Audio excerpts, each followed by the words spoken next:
বিসমিল্লাহির রহমানির রহিম। আসসালামু আলাইকুম রহমতুল্লাহি বারাকাতুহু।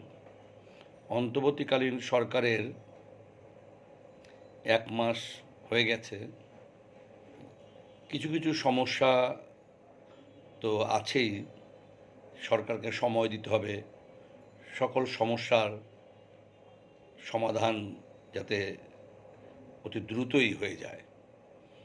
যেমন ইদানিং লোডশেডিং হচ্ছে, এই মুহূর্তে আমার অফিসে লোডশেডিং। আজকে সারাদিনে প্রায় 3 বার লোডশেডিং হয়েছে। তো এই জিনিসটা সরকারকে অবশ্যই খুব দ্রুতই দেখতে হবে।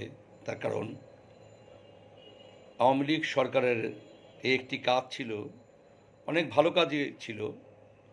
যদি দুর্নীতি না করতো তাহলে তো দেশের মানুষকে বসিয়ে বসিয়ে খেতে পারতো, খাওয়াতে পারতো।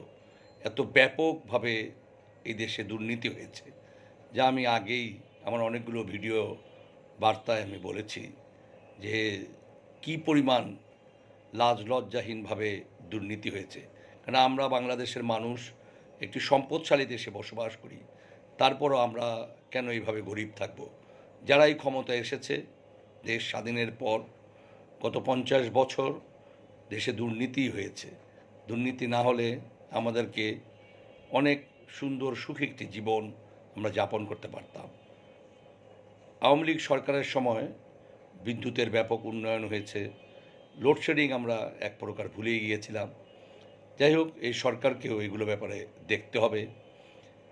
সমস্যা হবেই, সমস্যা দ্রুত সমাধানও করবে এবং আমি বিশ্বাস করি এই সরকার শতভাগ সৎ সরকার।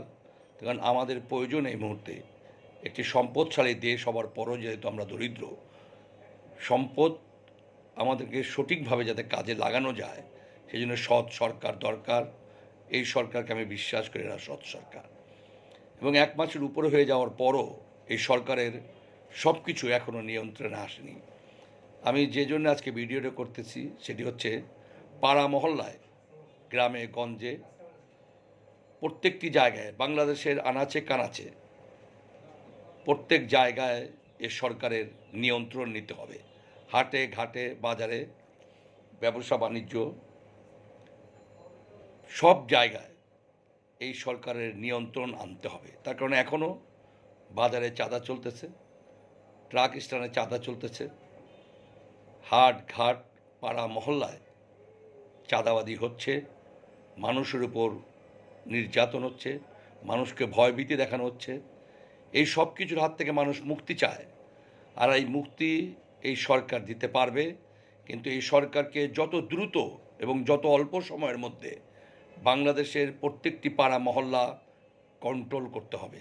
প্রত্যেকটি জায়গায় এই সরকারের যাতে প্রশাসন থাকে, এই সরকারের যাতে নিয়ন্ত্রিত লোক থাকে। কেন এখন কারা নিয়ন্ত্রণ করতেছে? যার যেখানে শক্তি আছে, বিভিন্ন যে রাজনৈতিক দলের, তারা সেখানে সেই এলাকা নিয়ন্ত্রণ করতেছে।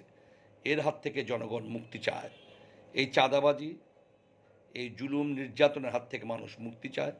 সেজন্য এই সরকারকে অতি দ্রুত পদক্ষেপ নিতে হবে যাতে পাড়া মহল্লা গ্রামগঞ্জ সর্বত্র এই সরকারের নিয়ন্ত্রণে থাকে, মানুষ চাঁদাবাজির হাত থেকে, সন্ত্রাস এবং যারা এগুলো নিয়ন্ত্রণ করতেছে তাদের হাত থেকে মুক্তি চায়। এই জন্য সরকারকে অতি দ্রুত এই একেবারে গ্রাসরুট পর্যায়ে তাদেরকে দেখতে হবে যাতে সর্বত্র এই সরকারের নিয়ন্ত্রণ আসে। আর না হলে বাড়িঘরের ময়লা থেকে শুরু করে বিভিন্ন জিনিসের টেন্ডারবাজিতে এবং রাজনৈতিক দলের নেতাকর্মীদের অত্যাচারে মানুষ কিন্তু অতিষ্ঠ হয়ে পড়েছে। এই সরকারকে অতি দ্রুত এই রাজনৈতিক দলের নেতৃত্বের হাত থেকে পাড়া মহল্লাকে উদ্ধার করতে হবে। এইদিকে দ্রুতই তাদেরকে পদক্ষেপ নিতে হবে।